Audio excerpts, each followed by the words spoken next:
یا رسول اللہ وعلی آلک و اصحابک یا حبیب اللہ الصلاۃ والسلام علیک یا نبی اللہ وعلی آلک و اصحابک یا نور اللہ۔ سرکار دو عالم نور مجسم صلی اللہ تعالی علیہ وآلہ وسلم کا فرمان عالی شان ہے، بروز قیامت دشوار گزار گھاٹیوں سے جلدی نجات پانے والا شخص وہ ہوگا جس نے دنیا میں مجھ پر کثرت سے درود پڑھا ہوگا۔ صلو علی الحبیب صلی اللہ تعالی علی محمد صلی اللہ علیہ وسلم۔ قرآن مجید کے پاروں کے خلاصے کے حوالے سے درس قرآن کی یہ نشست ہے۔ فہم قرآن، قرآن سمجھ کے پڑھنا، قرآن کا سمجھنا دین کے بنیادی مطلوب احکام میں سے ہے، نہایت عظمت والا کام، اور ہمیشہ سے سلف صالحین کی سنت اور طریقہ ہے۔ صحابہ کرام فرماتے ہیں کہ ہم قرآن مجید کی 20 آیتیں سیکھتے، ان 20 کو جب تک سمجھ کے عمل نہ کر لیتے تب تک اسے آگے نہیں پڑھتے تھے۔ تو قرآن مجید کو سمجھنا، پڑھنا اور پھر اس پہ عمل کرنا یہ ہمیشہ معمول رہا۔ سیدنا عمر فاروق رضی اللہ تعالی عنہ نے 12 سال میں سورۃ البقرہ مکمل کی۔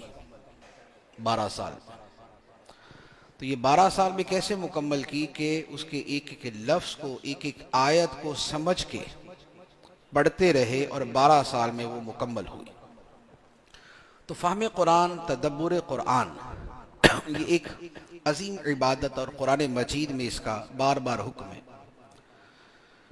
قرآن مجید کا جو ابتدائی خلاصہ ہے اس میں سب سے بنیادی بات یہ ہے کہ قرآن مجید کے نزول کا مقصد کیا ہے۔ قرآن مجید اصل الاصول کس مقصد کے لیے نازل ہوا، اس کے حوالے سے قرآن مجید میں واضح طور پہ فرمایا شہر رمضان الذی انزل فیہ القرآن، رمضان کا مہینہ جس میں قرآن اتارا گیا، ھدی للناس، لوگوں کے لیے ہدایت ہے، رہنمائی ہے۔ لوگوں کے لیے رہنمائی ہے عقیدے میں کہ کیا عقیدہ رکھنا چاہیے، کس سے بچنا چاہیے۔ لوگوں کے لیے رہنمائی ہے عبادات میں کہ کون کون سی عبادتیں ہیں اور وہ عبادتیں کیسی کرنی چاہیے۔ یہ ہدایت اور رہنمائی ہے لوگوں کے لیے ان کے مالی معاملات میں کہ کیا حلال ہے کیا حرام ہے۔ یہ رہنمائی ہے لوگوں کے معاشرتی معاملات میں کہ لوگوں سے تعلق کیسے رکھنا ہے، میاں بیوی کا تعلق کیسا ہونا چاہیے، باپ اور اولاد کا تعلق کیسا ہونا چاہیے، ملنے جلنے والوں سے تعلق کیسا رکھا جائے۔ اور یہ ہدایت اور رہنمائی ہے آداب زندگی کے بارے میں، مینرز آف لائف کے بارے میں۔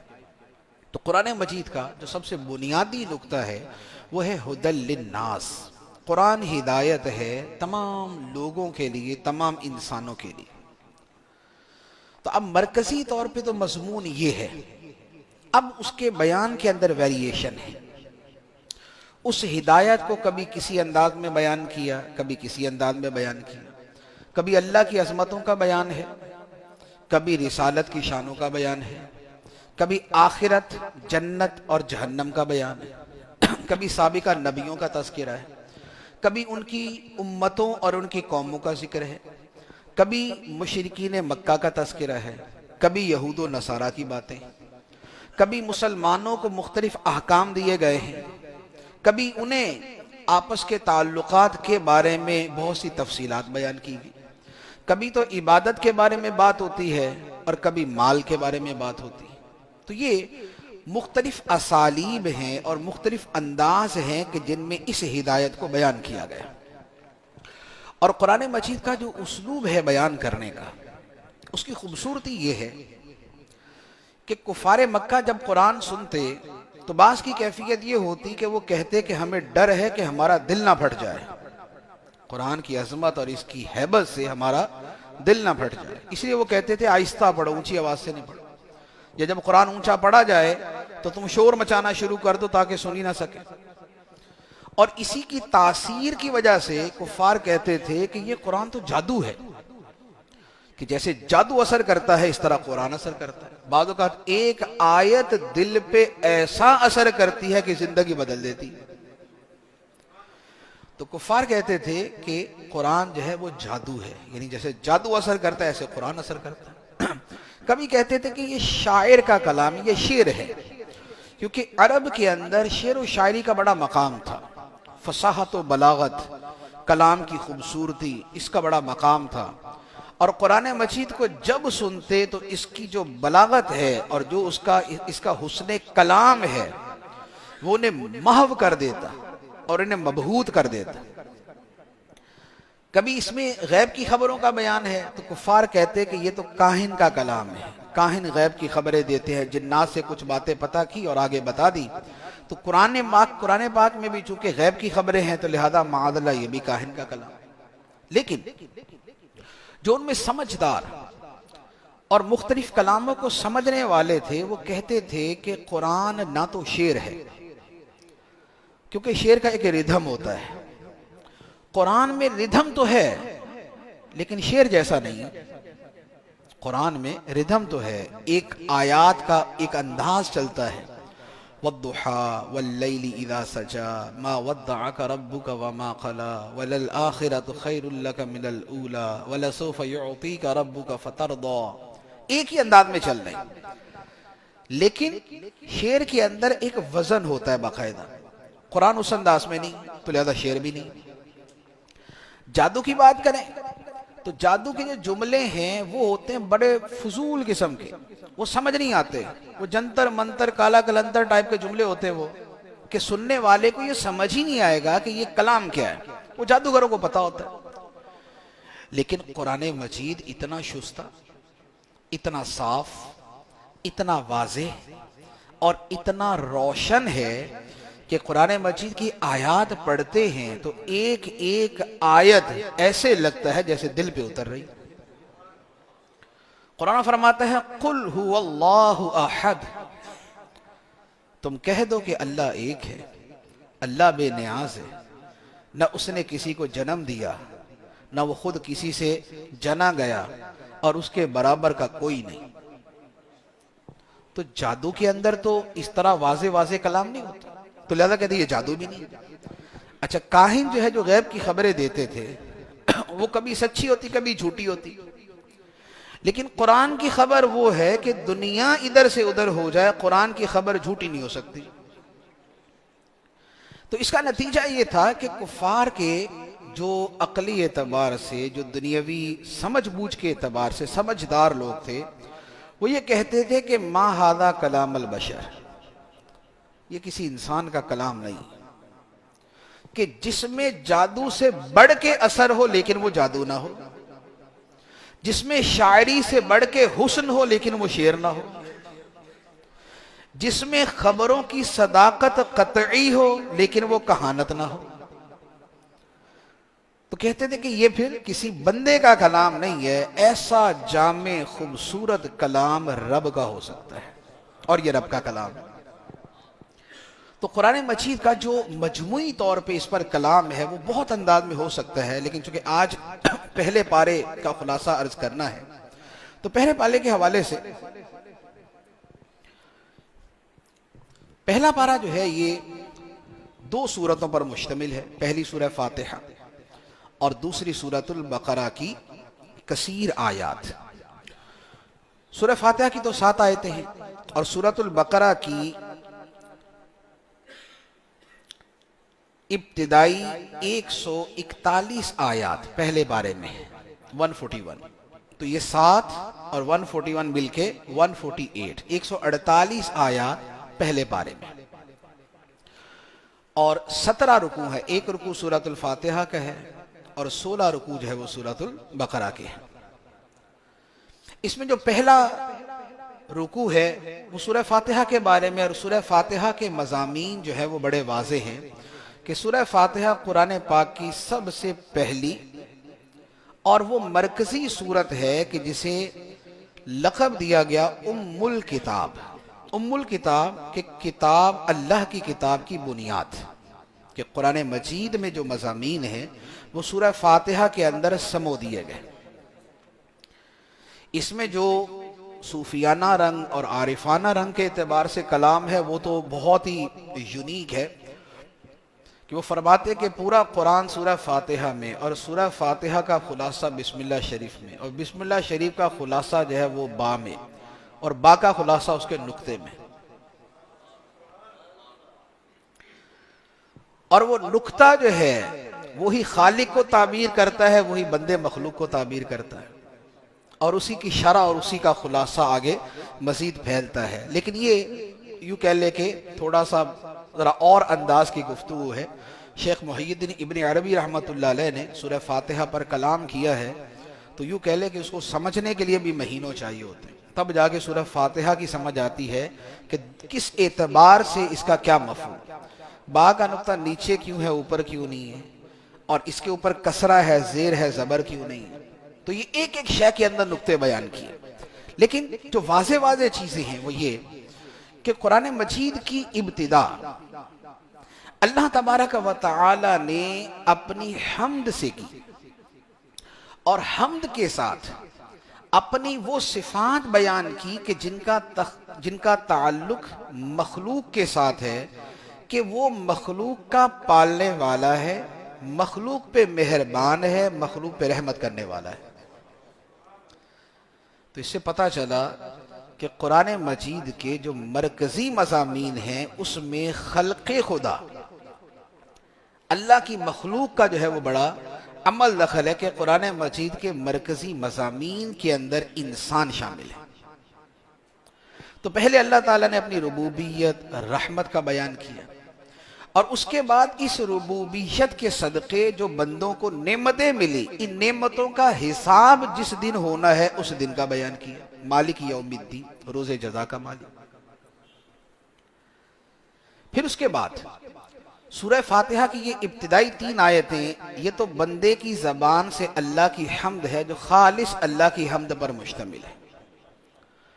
اب اس کے بعد بندہ مجبور ہے، بندہ مقہور ہے، بندہ محتاج ہے، اسے خدا کی مدد کی حاجت ہے، تو اب اس کے بعد دعا کی، ایاک نعبد و ایاک نستعین، اے مولا ہم تیری ہی عبادت کرتے ہیں، تجھ ہی سے مدد مانگتے ہیں۔ تو اللہ تعالیٰ کی مدد، اللہ تعالیٰ کی بندگی کا اعتراف اور اس سے مدد طلب کی گئی۔ وہ مدد کس چیز میں ہے؟ مدد دنیا کے کاموں میں بھی، مدد آخرت کے کاموں میں بھی۔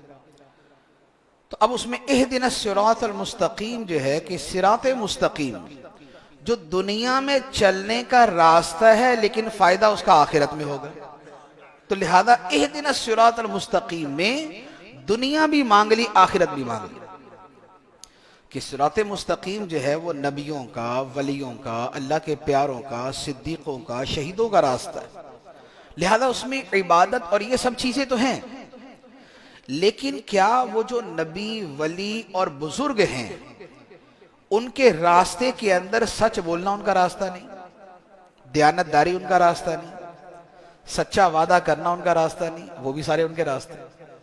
تو گویا جب یہ دعا مانگی کہ اے اللہ ہمیں سیدھے راستے پر چلا، تو اس کا مطلب یہ ہوا کہ ہم نے عبادت کے بارے میں بھی دعا مانگی، اور ہم نے دنیا کے کام کاج کرنے کے ڈھنگ سیکھنے کی بھی دعا مانگی۔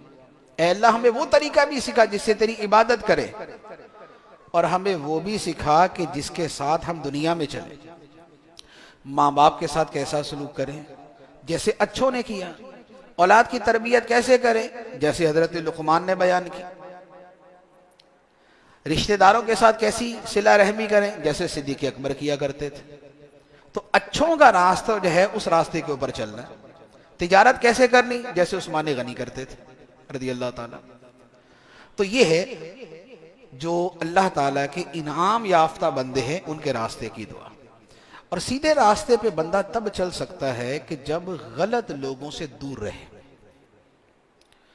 ایسا نہیں ہو سکتا کہ آدمی صبح جو ہے وہ تو کسی تہجد گزار کے ساتھ گزارے اور شام جو ہے کسی شرابی کے ساتھ گزارے، کیونکہ ہوگا یہ کہ شیطان باہر سے اور نفس اندر سے بندے کو تہجد والے کی بنسبت شرابی کی طرف زیادہ مائل کر دے گا، کیونکہ نفس ہے نا، برائی کی طرف لپکتا ہے، خواہشات کی طرف بڑھتا ہے۔ تو ہدایت پہ بندہ تب تک نہیں چل سکتا کہ جب تک وہ بروں اور بروں کے راستے کو نہ چھوڑے۔ بروں کو چھوڑے گا، بروں کے راستے کو چھوڑے گا، تو اب اس کا صراط مستقیم پہ چلنا آسان ہے۔ تو اللہ تعالیٰ نے فرمایا کہ یہ دعا مانگو کہ ہمیں سیدھے راستے پہ چلا، راستہ ان کا جن پر تو نے انعام کیا، ان کا راستہ نہیں جن پر غضب ہوا اور جو گمراہ ہے۔ ورنہ کیا اتنی بات کافی نہیں تھی کہ ہمیں اچھے لوگوں کے راستے پہ چلا، لیکن اس کے ساتھ مزید کیا فرمایا کہ اچھے لوگوں کے راستے پر تو چلا، اس کے ساتھ ان کے راستے پر نہ چلانا جو گمراہ ہیں اور جن پر تیرا غضب ہے۔ تو یہ کیوں؟ اس لیے کہ اچھائی برائی دونوں کو ساتھ لے کے چلیں گے تو شیطان برائی میں ڈال دے گا۔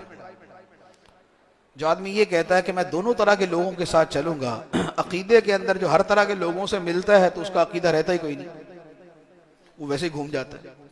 اچھے برے لوگوں کے ساتھ جو اٹھتا بیٹھتا ہے تو اگر وہ اچھائی کرتا ہے تو برائی بھی کر رہا ہوتا ہے۔ تو لہذا پورا اچھا بننے کا طریقہ یہ کہ اچھوں کے راستے پہ رہے اور بروں کے راستے سے خود کو دور رکھے اور بروں سے خود کو دور رکھے۔ تو یہ سورہ فاتحہ ہے کہ جو ابتدا سے انتہا تک بڑی بنیادی چیزوں پر مشتمل ہے۔ اس کے بعد سورۃ البقرہ ہے۔ سورۃ البقرہ کا جو اجمالی پہلے پارے کا خلاصہ میں عرض کروں، پھر اس کے بعد آیات کے اعتبار سے کلام کرتا ہوں۔ سورہ بقرہ جو ہے، اگر اس کا شروع دیکھیں، اس کے اندر بنیادی طور پہ 5 مضامین ہیں، 5 چیزوں کے اوپر یہ جو ہے وہ سورۃ البقرہ کا جو پہلا پارہ ہے وہ مشتمل ہے۔ پہلے نمبر پہ اللہ تعالیٰ نے 3 قسم کے انسانوں کا بیان کیا ہے، مومنین کا، کافرین کا اور منافقین کا۔ یہ 3 طرح کے گروہ۔ ایک وہ گروہ کہ جو ظاہر اور باطن دونوں اعتبار سے صحیح ہے، مومنین۔ دوسرے وہ جو ظاہر اور باطن دونوں اعتبار سے خراب ہیں، کافرین۔ اور تیسرے وہ جو ظاہری اعتبار سے تو ٹھیک ہے لیکن اندر سے خراب ہے، وہ ہے منافقین۔ تو 3 طرح کے لوگ ہیں، اللہ تعالیٰ نے 3 طرح کے لوگوں کا پہلے بیان کیا، اور پھر یہ منافقین کا بیان جو ہے یہ چلتا رہا۔ اس کے بعد جو دوسرا موضوع سورہ فاتحہ میں، سورۃ البقرہ میں آتا ہے، وہ ہے حضرت آدم علیہ السلام کی تخلیق کا بیان۔ آدم علیہ السلام کو اللہ تعالیٰ نے پیدا کیا، فرشتوں نے ان کو سجدہ کیا، شیطان نے سجدے سے انکار کیا، آدم علیہ السلام کو جنت میں رکھا گیا، جنت کے ایک پھل سے منع کیا گیا، آپ نے اس پھل کو کھایا، پھر آپ اس کے بعد دنیا میں آ گئے۔ یہ پورا واقعہ جو ہے یہ اس کے بعد۔ تو سورہ فاتحہ شریف کے جو بنیادی مضامین ہیں وہ میں نے عرض کیے۔ اب اس کے بعد جو سورۃ البقرہ ہے اس کو ہم شروع کرتے ہیں، اور اس میں آیات کے اعتبار سے اب جو تقسیم ہے وہ عرض کرتا ہوں۔ سورۃ البقرہ کی ابتدا ہے حروف مقطعات سے، بسم اللہ الرحمن الرحیم، الف لام میم۔ حروف مقطعات قرآن پاک کی کئی سورتوں کے شروع میں، تقریباً 28 سورتوں کے شروع میں حروف مقطعات ہیں۔ کسی جگہ الف لام میم ہے، کسی جگہ الف لام را ہے، الف لام میم را، کاف ہا یا عین صاد، ہا میم عین سین قاف۔ تو یہ صاد، نون، یہ قاف، تو یہ سارے حروف مقطعات۔ مقطعات کا مطلب ہوتا ہے ٹکڑے ٹکڑے، یعنی جدا جدا حروف۔ ان کا کیا معنی ہے؟ تو اس کے بارے میں حروف مقطعات جو ہے اس کے بارے میں ہمارا عقیدہ یہ ہے کہ ان کا معنی خدا جانتا ہے اور خدا کے بتانے سے اس کے رسول جانتے ہیں، اور ان حروف میں جو اسرار ہیں، ان حروف میں جو اسرار ہیں وہ اس قدر گہرے ہیں، اس قدر گہرے ہیں کہ بزرگان دین فرماتے ہیں، مفسرین فرماتے ہیں کہ ان کے اسرار کو اگر کھولا جائے تو انہیں سننے کی بھی انسان میں طاقت نہیں۔ حضرت شاہ ابو سعید دہلوی رحمۃ اللہ علیہ نقشبندی سلسلے کے بہت بڑے بزرگ ہیں، وہ فرماتے ہیں کہ ایک مرتبہ ایک تصوف کے اندر روحانیت میں ایک مقام آیا، وہاں پر اللہ تعالیٰ نے میرے اوپر حرف صاد کے اسرار کھولے، حرف صاد، اور فرماتے ہیں کہ حرف صاد کے جو اسرار تھے نہ لوگوں میں سننے کی تاب اور نہ مجھ میں بیان کرنے کی ہمت، اور فرمایا کہ اگر میں بیان کرنا بھی چاہوں میں تب بھی نہیں کر سکتا، کیونکہ ان کے لیے الفاظ ہی نہیں ہیں۔ کسی بھی شے کو جو تعبیر کیا جاتا ہے وہ الفاظ سے کریں گے نا۔ اب ٹیبل ہے، ٹیبل کو جو ہے نا وہ ٹیبل ایک نام اس کو دیا، شے موجود ہے تو اس کا ایک نام بھی ہے۔ اب اگر شے ہو اور لغت میں اس کے لیے کوئی لفظ نہ ہو تو کیسے بیان کریں گے؟ نہیں بیان کر سکتے۔ تو جو اللہ تعالیٰ کے اسرار ہیں حروف مقطعات میں، فرمایا کہ وہ ہیں کہ معانی تو ہیں، وہ اسرار تو ہیں، لیکن اس کے مقابلے میں الفاظ ہی نہیں ہیں جن کو بیان کیا جا سکے، تو لہذا بیان ہی نہیں ہو سکتا۔ اور مختلف بزرگوں نے مختلف اس کے اوپر کلام کیے ہیں، یعنی کہ اچھا پھر ایک اور خوبصورت بات میں عرض کروں اس کے حروف مقطعات کے حوالے سے، آپ اگر خود اس کا جو ہے وہ تجربہ کرنا چاہیں، قرآن مجید میں حروف مقطعات جہاں بھی آئیں گے نا، سورتوں کے شروع میں ہوتے جہاں بھی ہوں گے، ہمیشہ حروف مقطعات کے فوراً بعد جو آیات ہوں گی وہ قرآن کی شان میں ہوں گی۔ جب ساری صورتیں نکال کے دیکھ لیں، حروف مقطعات کے بعد جو آیت ہوگی وہ قرآن پاک کی شان کی ہوگی۔ جیسے یہاں کیا ہے، الف لام میم ذالک الکتاب لا ریب فیہ، صاد والقرآن ذی الذکر، حامیم تنزیل الکتاب من اللہ العزیز الحکیم۔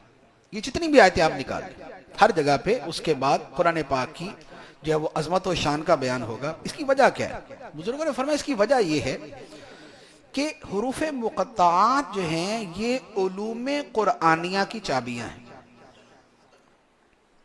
حروف مقطعات علوم قرآنیہ کی چابیاں، جس پر یہ حروف کھل جائیں تو جو قرآن کے باطنی معانی ہے وہ سارے اس پہ کھل جاتے ہیں۔ لیکن یہ ہر ایک کے نصیب میں نہیں۔ ظاہری اعتبار سے جو علماء ظاہر ہیں وہ تو کچھ تعبیرات کرتے ہیں، جی الف لام میم، الف سے مراد اللہ، لام سے مراد جبرائیل، میم سے مراد محمد صلی اللہ علیہ وسلم، تو معنی یہ بنا کہ اللہ نے جبریل کے ذریعے محمد پہ قرآن اتارا، تو اس طرح تعبیرات کی ہیں۔ لیکن جو اس کے حقیقی معنی ہے وہ وہی ہیں کہ یہ اسرار ہیں کہ جو اللہ تعالیٰ اور اس کے حبیب علیہ الصلوۃ والسلام کے درمیان راز کی باتیں، اور پھر جس کا جتنا ظرف ہے اس کے مطابق عطا کر دیا جاتا ہے۔ تو یہ حروف مقطعات جہاں بھی آئیں گے ان کی تفسیر یہی بنے گی۔ اب اس کے بعد سب سے پہلے فرمایا کہ قرآن مجید کوئی شک و شبہ کی جگہ نہیں، ہدایت ہے متقیوں کے لیے۔ متقی کون ہوتے ہیں؟ تقوی قرآن پاک کا بنیادی موضوع۔ قرآن پاک میں ایک نہیں 100 سے زیادہ آیتیں تقوی کے بارے میں، کیونکہ تقوی جو ہے وہ ہر نیکی کی بنیاد ہے۔ تقوی کا مطلب خدا سے ڈرنا اور خدا کی نافرمانی سے بچنا۔ تقوی کے دو ہی معنی ہیں، خدا سے ڈرنا اور خدا کی نافرمانی سے بچنا، کیونکہ تقوی کا ایک معنی ہوتا ہے ڈرنا، ایک معنی ہوتا ہے بچنا۔ ڈرنا خدا سے اور بچنا خدا کی نافرمانی سے۔ اور یہ وہ چیز ہے، ایک بزرگ سے کسی نے آ کے کہا کہ حضور مجھے نصیحت کریں، فرمایا تمہیں میں وہ نصیحت کرتا ہوں جو سارے نبیوں نے اپنی امتوں کو کی، جو سارے نبیوں نے اپنی امتوں کو کی۔ تو انہوں نے کہا حضرت ایسی جامع قسم کی نصیحت کہ ہر نبی نے اپنی امت کو کی؟ تو انہوں نے قرآن مجید کی ایک آیت پڑھی جس آیت کا مطلب یہ تھا کہ اسی کی وصیت کی ہے تم سے پہلے کے سارے نبیوں نے کہ اللہ کا تقوی اختیار کرو۔ تو تقوی قرآن کا اتنا بنیادی موضوع، تقوی سے آگے گناہوں سے چھٹکارا، تقوی سے آگے قرب خداوندی، تقوی سے آگے جو ہے وہ ظاہر و باطن کی صفائی، تقوی سے تزکیہ نفس، تقوی ہی سے روحانی ترقی، یہ سب چیزیں جو ہے اسی تقوی سے نکلتی۔ تو فرمایا قرآن ہدایت ہے متقیوں کے لیے۔ اب وہ متقی کون ہے؟ مرادی جو اس کا ابتدائی معنی ہے وہ تو وہی کہ خدا سے ڈرنا اور اس کی نافرمانی سے بچنا۔ اب اس کے بعد مزید صفات کہ متقی وہ ہیں جو بن دیکھے ماننے والے ہیں۔ خدا کو دیکھا نہیں مانتے، جنت کو دیکھا نہیں مانتے، جہنم کو دیکھا نہیں مانتے، آخرت کو دیکھا نہیں مانتے، بن دیکھے مانتے۔ یہ شرط لگا دیں گے نا کہ دیکھیں گے تو مانیں گے، تو ایمان سے ہی گئے۔ نہ جنت دوزخ نظر آئیں گے، نہ فرشتے نظر آئیں گے، نہ بندہ مانے۔ تو ایمان نام ہے بن دیکھے ماننے کا۔ تو جنہوں نے دیکھا نہیں لیکن مانتے۔ دوسری صفت نماز قائم کرتے ہیں، نماز کے ظاہری باطنی آداب پورے کرتے ہیں۔ تیسری صفت بیان کی کہ اللہ کی راہ میں خرچ کرتے ہیں جو خدا نے ان کو دیا ہے۔ اور چوتھی کہ جو پہلی کتابیں ہیں اس پر بھی ایمان رکھتے ہیں، اور جو قرآن ہے اس پر بھی ایمان رکھتے ہیں۔ اور پانچویں بات کہ آخرت کے اوپر ان کا پورا یقین ہے کہ آخرت آنی ہے اور اس میں حساب دینا ہے۔ تو فرمایا متقی ہے، ایمان، عبادت، نماز، زکوٰۃ، سابقہ کتابوں پر ایمان، قرآن پر ایمان، آخرت پہ یقین۔ تو یہ جن میں صفات ہیں فرمایا اولئک علی ھدی من ربہم واولئک ھم المفلحون، یہ ہیں جو ہدایت پر ہیں اور یہی ہیں فلاح پانے والے، کامیاب ہونے والے۔ تو یہ پہلا گروہ کہ جن کا ظاہر بھی ٹھیک، جن کا باطن بھی ٹھیک، جو ظاہر سے بھی ایمان والے اور باطن سے بھی ایمان والے۔ اس کے بعد دوسرا گروہ ہے کفار کا۔ اچھا، کفار دو طرح کے ہیں۔ بہت سے کفار تو وہ ہیں جو پہلے کافر تھے پھر ایمان لے آئے، لیکن کچھ کافر وہ ہیں کہ جنہوں نے اپنی ضد، اپنی انانیت اور اللہ کے رسول علیہ الصلوۃ والسلام سے مقابلے کے اندر اپنے آپ کو اتنی دور تک لے گئے کہ اب ان کو قرآن سنانا نہ سنانا، خدا سے ڈرانا نہ ڈرانا برابر ہو گیا۔ کیونکہ ماننے کے لیے توجہ سے سننا ضروری، اور یہ ذہن ہونا ضروری ہے کہ اگر صحیح بات ہوئی تو میں مانوں گا۔ ایک آدمی طے کر کے بیٹھ جائے جو مرضی بولو میں نے نہیں ماننا، جیسے ہوتا ہے نا گھروں کے جھگڑوں کے اندر بھی ہوتا ہے، شوہر کو سمجھاتے ہیں وہ کہتے ہیں میں نے ماننا ہی نہیں، سارے رشتہ دار، برادری، کنبہ، قبیلہ مل کے سمجھا رہا ہوتا ہے کہ بھائی ظلم نہیں کرو، زیادتی نہیں کرو، لیکن وہ کیا ہوتا ہے، اس کا کوا سفید ہوتا ہے۔ تو ماننے کے لیے ضروری ہے کہ پہلے اپنے آپ کو اس پر تیار کیا جائے کہ ہاں بات صحیح ہوگی تو میں مانوں گا۔ تو بہت سے کفار وہ تھے کہ جنہوں نے ایک قسم کا طے کر لیا تھا کہ ہم نے نہیں ماننا، جیسے ابو جہل، ابو لہب۔ تو ان کے بارے میں فرمایا کہ ان کافروں کے لیے برابر ہے تم انہیں ڈراؤ نہ ڈراؤ، لا یؤمنون، یہ ایمان نہیں لائیں گے۔ ان کے دلوں پہ اللہ نے مہر لگا دی، ان کے کانوں پہ مہر ہے، ان کی آنکھوں پہ پردہ ہے، اور ان کے لیے بہت بڑا عذاب ہے۔ تو یہ جو کافروں کا ایک مخصوص گروہ ہے، ان کے سدھرنے کے چانسز نہیں۔ اس کے بعد تیسرے گروہ کا بیان ہے، اور یہ ہے منافقین کا۔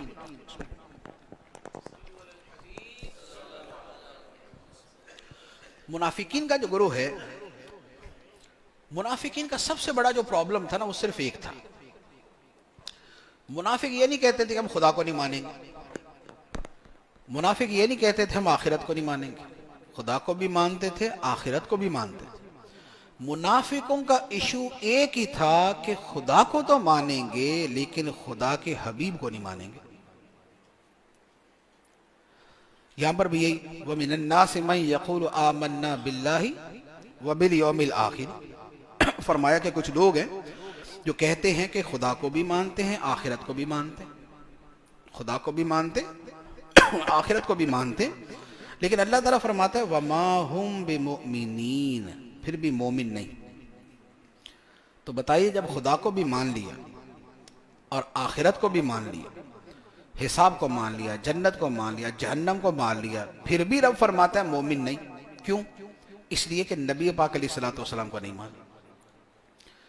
اور منافقوں کے دلوں میں جو بغض تھا وہ تھا ہی نبی پاک علیہ الصلوۃ والسلام کے بارے میں۔ تو منافقوں کا بیان ہے۔ اب ان کا فرمایا کہ ان کا طریقہ ایسا ہے کہ جیسے یہ خدا کو دھوکہ دینا چاہتے، یخادعون اللہ، ظاہری طور پہ کلمہ پڑھتے، اندر سے نہیں مانتے، تو کیا یہ سمجھتے کہ خدا کو دھوکہ دے رہے؟ خدا کو دھوکہ تو نہیں دے سکتے۔ تو بات یہ تھی کہ اپنی طرف سے خدا کے رسول کو دھوکہ دیتے تھے، کہ ان کے سامنے آ کے کہتے تھے ہم آپ کو مانتے ہیں، اور پیچھے جا کے کہتے تھے نہیں مانتے۔ تو نبی پاک علیہ الصلوۃ والسلام کو جو دھوکہ دیتے تھے، اللہ نے اس کو فرمایا کہ یہ خدا کو دھوکہ دینے والی بات ہے۔ اللہ کے رسول کو دھوکہ دینا ایسا جیسے خدا کو دھوکہ دے۔ تو فرمایا کہ یہ اللہ اور ایمان والوں کو دھوکہ دیتے ہیں، لیکن یہ اپنی جانوں ہی کو دھوکہ دیتے ہیں، خدا کو، خدا کے رسول کو دھوکہ نہیں دے سکتے۔ اور فرمایا مسئلہ کیا ہے کہ ان کے دلوں میں بیماری ہے، فی قلوبہم مرض، ان کے دلوں میں بیماری کیا ہے؟ بیماری ہے بغض رسول کی، نبی پاک علیہ الصلوۃ والسلام سے حسد کی۔ تو فرمایا ان کے دلوں میں بیماری ہے، اللہ نے ان کی بیماری کو اور بڑھا دیا۔ کیسے؟ اگر کسی سے حسد ہو تو حسد میں بندے کا دل جلتا ہے، اس کو اور ترقی مل جائے تو کیا ہوگا؟ حسد اور بڑھ جائے گا۔ اس کو اور ترقی مل جائے تو حسد اور بڑھ جائے گا۔ کسی کی تعریف پسند نہیں ہے، اب اس کی کوئی تعریف کرے تو بندے کو بری لگے گی، کوئی اور آگے تعریف کرے تو اور بری لگے گی۔ تو وہ جو حسد کی بیماری ہے وہ بڑھتی ہے محسود کی ترقی سے اور تعریف سے۔ کفار کے، منافقین کے دلوں میں بیماری تھی نبی پاک علیہ الصلوۃ والسلام کی عظمت و شان سے بغض رکھنے کے بارے میں، تو خدا نے سرکار کی شان اور بڑھا دی، ان کی بیماری اور بڑھ گئی۔ خدا نے سرکار کی شان اور بیان کر دی، ان کو اور تکلیف ہو گئی۔ تو یہ ہے، فرمایا کہ ان کے دلوں میں بیماری ہے اور اللہ نے ان کی بیماری کو اور بڑھا دی، کہ قرآن اترتا رہے گا، مراتب رسالت میں ترقی ہوتی رہے گی، عظمت و شانوں میں اضافہ ہوتا رہے گا، اور ان کے دلوں کی بیماری اور بڑھتی رہے گی۔ اچھا، پھر ان کی، اور یہ ان کی جو منافقین کی خامیاں تھی، خصلتیں تھی، یہ ان کا بیان، اسی میں سے 3-4 اور بیان کی۔ منافقوں سے کہا جاتا کہ تم فساد نہ کرو، کہ تم یہاں کچھ بولتے ہو، وہاں جا کے کچھ بولتے ہو، اور بات کھلتی ہے تو سوائے فساد کے کچھ نہیں ہوتا، تو تم یہ فساد نہیں کرو۔ تو وہ کہتے تھے نہیں، ہم تو بڑی صلح صفائی والے لوگ ہیں، ہم تو بڑی پیار محبت والے لوگ ہیں، ادھر آتے ہیں تو ادھر کی بات کر لیتے ہیں، وہاں جاتے ہیں وہاں کی بات کر لیتے ہیں۔ یعنی اب کیا ہوا کہ حرکت کیا کی؟ منافقت، یہاں بات کچھ، وہاں بات کچھ، لیکن اسے تعبیر کس سے کیا؟ تعبیر اس سے کیا کہ بھئی ہم تو ذرا میٹھے میٹھے لوگ ہیں، صلح صفائی والے لوگ ہیں، ادھر جاتے ہیں تو ان کی کر دیتے ہیں، ادھر جاتے تو ان کی کر دیتے ہیں، تو ہم تو اصلاح کرنے والے ہیں۔ تو یہ انداز جو ہے نا کہ جس کے پاس بیٹھے اسی کی بات کر دیں، یہ کوئی اسلامی طریقہ نہیں ہے۔ جو حق سچ کی بات ہے وہ کرنی چاہیے، نہیں کر سکتے تو خاموش ہو جائے، لیکن غلط بات کی تائید نہ کریں۔ ایک آدمی ظلم و زیادتی یا ایک آدمی کسی چیز کی فیور کر رہا ہے اور آپ سمجھتے ہیں یہ غلط کر رہا ہے، تو اس کی ہاں میں ہاں نہ ملائیں، بول نہیں سکتے تو چپ ہو جائیں، ورنہ جو صحیح بات ہے وہ بیان کر دیں۔ تو یہ جو صلح کلیت ٹائپ کی چیز ہوتی ہے نا، کہ ہم ان کے ساتھ بھی ہیں، ان کے ساتھ بھی ہیں، ہم ادھر بھی ہیں، ادھر بھی ہیں، وہ بھی صحیح، وہ بھی صحیح، حق جو ہے وہ ایک ہی ہے، حق ایک ہی ہوتا ہے، یہ نہیں ہوتا کہ وہ بھی صحیح وہ بھی صحیح۔ تو لہذا جو حق بات ہے اس پہ ڈٹ جائے، اور بقیہ جو غلط ہے جہاں سمجھا سکتے ہیں اپنی بات کہہ سکتے ہیں کہہ دیں، نہیں سمجھا سکتے تو خاموش ہو جائیں، لیکن غلط بات کی تائید رکھ لیں۔ اچھا، منافقوں کا دوسرا کیا تھا؟ ان سے کہا جاتا کہ بھئی تم ایسے ایمان لاؤ جیسے صحابہ کا ایمان ہے۔ صحابہ کا ایمان کیا تھا؟ نبی پاک علیہ الصلوۃ والسلام نے ان سے مال کی قربانی مانگی تو مال قربان کر دی، جان کی قربانی مانگی تو جان قربان کر دی۔ منافق کہتے تھے، منافقوں کا کہنا کیا تھا کہ بھائی یہ تو بیوقوف لوگ ہیں، کہ آخرت ایک موہوم شے ہے، پتہ نہیں کب آئے گی، اس کے چکر میں اپنا جان مال قربان کیے جا رہے۔ تو ایک غیب کی چیز کے لیے اپنی جان اپنا مال لٹا دینا، یا ایک معاذ اللہ ایک فرد کے لیے یعنی کہ نبی پاک علیہ الصلوۃ والسلام کے لیے جان مال لٹا دینا، یہ کون سی عقل مندی؟ اپنی ذات کو دیکھنا چاہیے، فیملی کو دیکھنا چاہیے، کنبہ قبیلہ دیکھنا چاہیے. یہ کیا طریقہ ہو؟ یہ تو بیوقوفی ہے کہ بندہ مال بھی لٹا دے جان بھی لٹا دے. یہ کیا ہے؟ یہ ہے عقل دنیا. اور یہ وہ عقل ہے وہ جس کی جو ہے نا وہ اقبال نے جگہ جگہ مذمت کی ہے کہ بے خطر کود پڑا آتش نمرود میں عشق، عقل تھی محو تماشائے لبے بام ابھی. تو عقل ہوتی یعنی عقل غالب ہوتی اگر، اور عقل دنیا ہوتی تو آگ میں چھلانگ مارنے کے بجائے کنارے پہ کھڑے ہو جاتے کہ بھئی کیا ضرورت ہے جان قربان کرنے کی. لیکن عشق جو ہے وہ جان کی قربانی دینے کے لیے تیار کر دیتا ہے. تو جب جان کی قربانی دینے کے لیے بندہ تیار ہو جاتا ہے تو پھر خدا کی امداد بھی آ جاتی. فضائے بدر پیدا کر فرشتے تیری نصرت کو، اتر سکتے ہیں گردوں سے کتار اندر کتارب. تو منافق یہ کہتے تھے کہ یہ جان مال لٹا دینا یہ تو بیوقوفی ہے اور یہ لوگ بیوقوف ہیں. تو اللہ تعالیٰ نے کیا فرمایا؟ فرمایا الا انہم ہم السفہاء. یہ جو صحابہ کو بیوقوف کہنے والے ہیں یہ خود بیوقوف ہیں. یہ جو جان و مال قربان کرنے والے ہیں، جو عقل قربان کن بپیش مصطفیٰ، جو عقل کو نبی پاک علیہ الصلوۃ والسلام کے قدموں پہ قربان کر دیتے ہیں اور یہ نہیں دیکھتے کہ میرا یا میرے گھر والوں کا کیا بنے گا. اگر نبی پاک علیہ الصلوۃ والسلام نے طلب فرمایا ہے تو اگرچہ شادی کو ایک رات ہی ہوئی ہو، اگرچہ شادی کو ایک رات ہی ہوئی ہو اور زندگی بھر کے ابھی سارے جو ہے وہ سپنے اور سارے خواب باقی ہیں، لیکن پھر بھی گھر سے نکل پڑے اور جان قربان کر دی، تو عقل تو اس کے لیے تیار نہیں ہوتی. عقل عیار ہے 100 بھیس بدل لیتی ہے. تو عقل عیار جو ہے وہ یہ کرتی ہے، لیکن صحابہ کرام کے پاس عقل عیار نہیں تھی، ان کی عقل بھی نور تھی. صحابہ کی عقل بھی نور تھی. امام حسین کربلا میں گئے، عقل دنیا تو یہ کہتی تھی یار آرام سے مزے کرو، مکہ مدینے میں بیٹھے رہو، یزید کی بیعت کرو اور اس کے بعد لوگ تو محبت کرتے ہی ہیں. لیکن عشق الہی، خدا کی محبت، توکل، رضا بالقضاء، تسلیم و تفویض، اس نے کیا کیا کہ مدینے کی سرزمین پر آرام اور سکون سے جو بیٹھے ہوئے تھے اٹھا کے کربلا میں پہنچا دیا. تو منافقوں کے اعتبار سے تو یہ بیوقوفی ہوگی، لیکن ہمارے اعتبار سے حقا کے بنا لا الہ الا حسین، ہمارے لیے امام حسین کا یہ مقام ہو گیا. تو یہ منافقوں کی جو خصلت کہ وہ ہر شے کو عقل کے ترازو میں تولتے ہیں، دنیاوی مفاد، ذاتی مفاد کے اس میں چلتے ہیں کہ فائدہ ہے یا نہیں. اگر فائدہ ہے تو کریں گے دنیاوی، ورنہ نہیں کریں گے. لیکن جن کی نظر دنیا کی بجائے آخرت پہ ہے وہ گھر کا سارا سامان لا کے پیش کر دیتا اور کہتا گھر والوں کے لیے اللہ اللہ کا رسول چھوڑ کے آیا ہوں. یہ تھے جن کے بارے میں فرمایا کہ ایسا ایمان لاؤ، ایسا ایمان. جب ان سے کہا جائے وَإِذَا قِيلَ لَهُمْ آمِنُوا كَمَا آمَنَ النَّاسِ، جب ان سے کہا جاتا ہے کہ ایمان لاؤ جیسے یہ والے لوگ ایمان لائے، یہ ابو بکر و عمر، یہ عثمان و علی، یہ طلحہ و زبیر، یہ عبداللہ بن عمر، عبداللہ بن مسعود رضی اللہ عنہم اجمعین، یہ جیسے ایمان لائے، تو وہ کہتے لو جی یہ تو بیوقوف ہے معاذ اللہ، یہ تو سب کچھ قربان کر دیتے ہیں، بیٹھے بٹھائے اتنے سارے پیسوں سے کنواں خرید کے اللہ کی راہ میں دے دیا عثمان غنی. تو اللہ تعالیٰ نے فرمایا کہ یہ جو عقل اور مفاد کے اوپر فیصلہ کرنے والے ہیں یہ خود بیوقوف ہیں.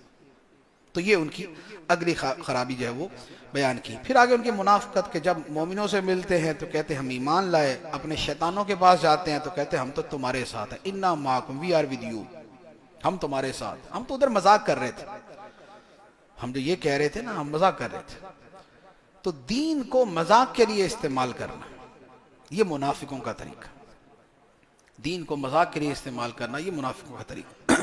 تو اللہ تعالیٰ فرماتا ہے کہ خدا ان کے مذاق کا بدلہ دے گا، انہیں ان کی گمراہی کے اندر ڈھیل دے گا کہ یہ بھٹکتے رہیں گے۔ اور یہ جو سودے بازی سمجھ رہے ہیں نا کہ ہم نے دنیا بچا لی آخرت گنوا دی، فرمائے کہ تجارت جو ہے یہ خسارے کی تجارت ہے، کہ آخرت بیچ دی اور دنیا خرید لی، یہ نہیں۔ مومن وہ ہیں جن کے بارے میں رب فرماتا ہے ان اللہ اشتری من المؤمنین انفسهم واموالهم بان لهم الجنہ، کہ مومنوں سے اللہ نے ان کی جان اور مال خرید لیے اس بدلے میں کہ ان کے لیے جنت ہے۔ مومن یہ ہے۔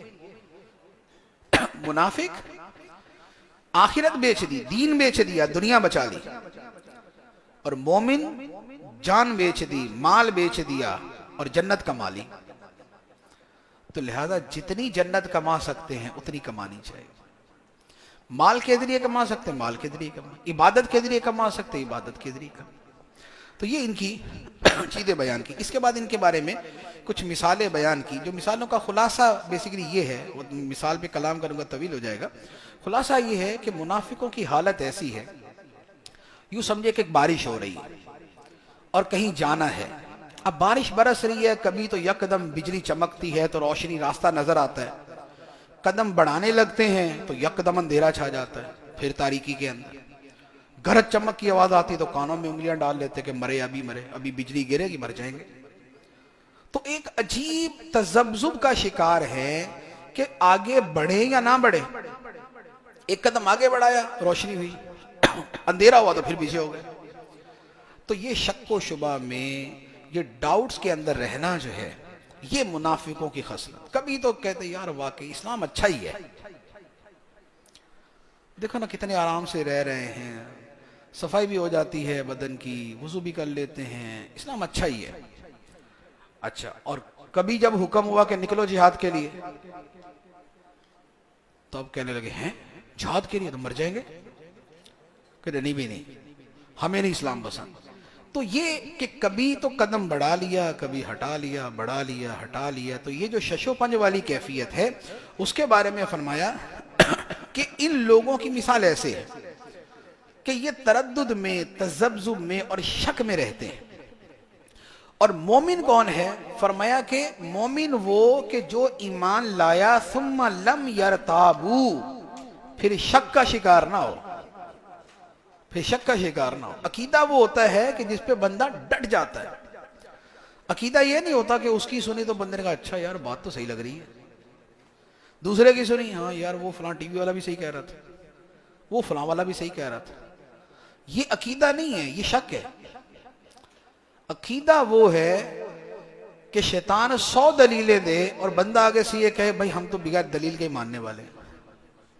پہلے تو دلیل سے ہی مانا ہوا ہے جو ہم نے مانا ہوا ہے، لیکن اب شیطان شک ڈالے تو اسے بولے کہ ہم تمہیں سننے کو تیار نہیں، ہمارے کان تمہیں سننے سے بہرے، ہم سنتے ہی نہیں۔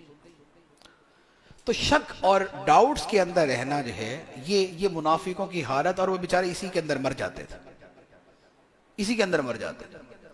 تو منافقوں کا بیان اور فرمایا صم بکم عمی فہم لا یرجعون، یہ بہرے ہیں، گونگے ہیں، اندھے ہیں، یہ واپس لوٹنے والے نہیں، نہ صحیح بات سنتے ہیں، نہ کہتے ہیں، نہ دیکھتے، نہ صحیح بات سنتے، نہ بولتے ہیں اور نہ دیکھتے ہیں، تو یہ لوٹنے والے نہیں۔ اب اس کے بعد اللہ تعالیٰ نے سارے انسانوں کو مخاطب کر کے ارشاد فرمایا کہ اے لوگو یا ایھا الناس اعبدوا ربکم، اے لوگو اپنے رب کی عبادت کرو جس نے تمہیں پیدا کیا، تم سے پہلے لوگوں کو پیدا کیا۔ جو خالق ہے وہی معبود ہے، لہذا بت کہ خالق ہونا تو دور کی بات ہے، ان کو تو خود فیکٹری میں بنایا جاتا ہے، اچھے خاصا بندہ تھوڑی لے کے سیٹ ویٹ کر کے، یہ جتنے بنانے والے ہوتے ہیں کہ اس کی ناک ذرا سیٹ کرو، اس کے کان سیٹ کرو، اس کے، تو یہ کہاں سے خدا ہو سکتا ہے؟ فرمایا اس کی عبادت کرو جس نے تمہیں اور تم سے پہلوں کو پیدا کیا۔ جو خالق ہے وہ معبود ہے، اور یہ جو 200 روپے میں، 2000 روپے میں، 5-6 ہزار روپے میں مارکیٹ میں مل جائیں تو یہ تو خدا نہیں ہو سکتا۔ اور فرمایا کہ وہ خدا کہ جس نے زمین کا فرش بچھا دیا اور آسمان کی چھت تان دی اور اوپر سے بارش اتار دی اور اس بارش کے قطروں سے زمین سے تمہارے لیے پھل نکال دیے. تو فرمایا رب تو وہ ہے، اتنی بڑی زمین بچھا دی، اتنا بڑا آسمان کر دیا. بارش مشرق میں بھی ہوتی ہے، مغرب میں بھی ہوتی ہے، شمال میں بھی ہوتی، جنوب میں بھی ہوتی، پہاڑوں پہ بھی ہوتی ہے، میدانوں پہ بھی ہوتی. اور خدا نے نظام کیسا رکھا ہے کہ وہ بارش ہوتی کیسے کہ سمندر کا پانی اٹھتا ہے اور اسے خدا ہوا کے دوش پہ کہاں سے کہاں پہنچا دیتا ہے. جہاں برسنے کا حکم دیتا ہے وہاں جا کے برستا ہے.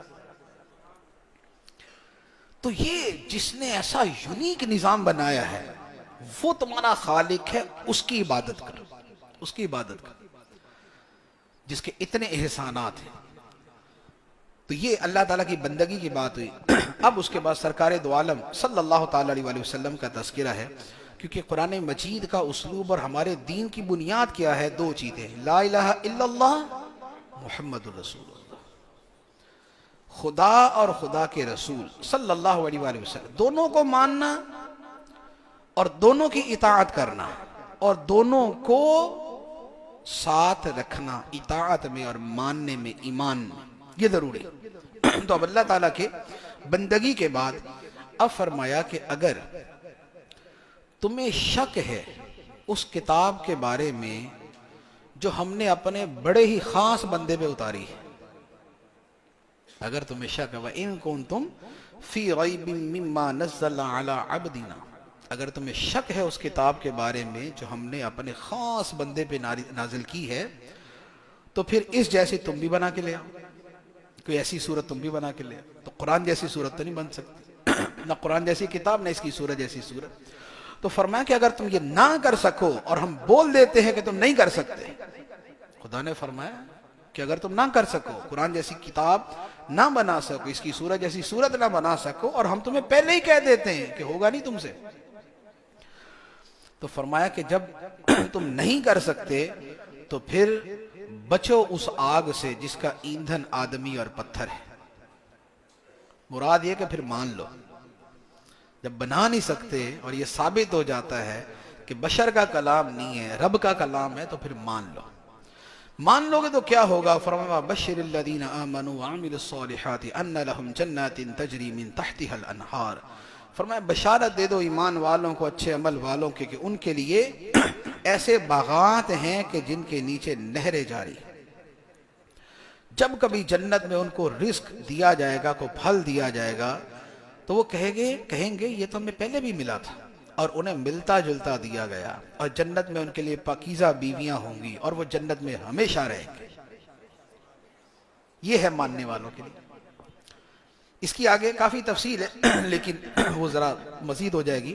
تو ایسے باغ کے جس میں ندیاں جاری ہیں، نہریں جاری ہیں. ہمیں ہوتا ہے نا یار وہ ساحل سمندر پہ بنگلہ ہونا چاہیے، چھت پہ چڑھے تو آگے سمندر نظر آئے، سی ویو سائیڈ ہونی چاہیے. تو اللہ تعالیٰ فرماتا ہے کہ ایسے باغات کے اس میں نہریں جاری. اور وہ نہریں پتہ کیسی ہوگی کہ بندہ جب چاہے اس کی ڈائریکشن چینج کر دے. اس نے اشارہ ہی کرنا ہے کہ آج جو ہے نا یہ ادھر سے ادھر کو جائے، وہ ادھر کو چلا جائے گا.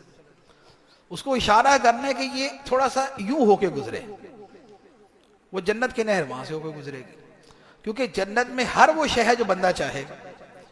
آج ہوگا کہ ذرا تھوڑا سا نظارہ یہ والا ہونا چاہیے، وہ اس طرح کا ہو جائے گا. آج پانی ایسا ہو اور پھول ایسے ہونے چاہیے تو ویسے ہو جائیں گے. بھئی پھول جیسمین کے ہونے چاہیے، پانی جو چاندی جیسا ہونا چاہیے تو ویسا ہو جائے گا. تو جیسا چاہیں گے ویسا ملنا شروع ہو جائے گا. تو فرمایا ماننے والوں کے لیے یہ. تو فرمایا کہ یہ جو قرآن ہے اللہ تعالیٰ نے نازل فرمایا، کچھ اس کے ماننے والے ہیں، کچھ اس کے نہیں ماننے والے. جو ماننے والے ہیں وہ تو کہتے ہیں کہ بھئی اس میں جو ہے حق ہے. وہ کہتے ہیں جو ہے حق ہے اس میں. فَيَعْلَمُونَ أَنَّهُ الْحَقُّ مِنْ رَبِّهِ، جو اس میں حق ہے.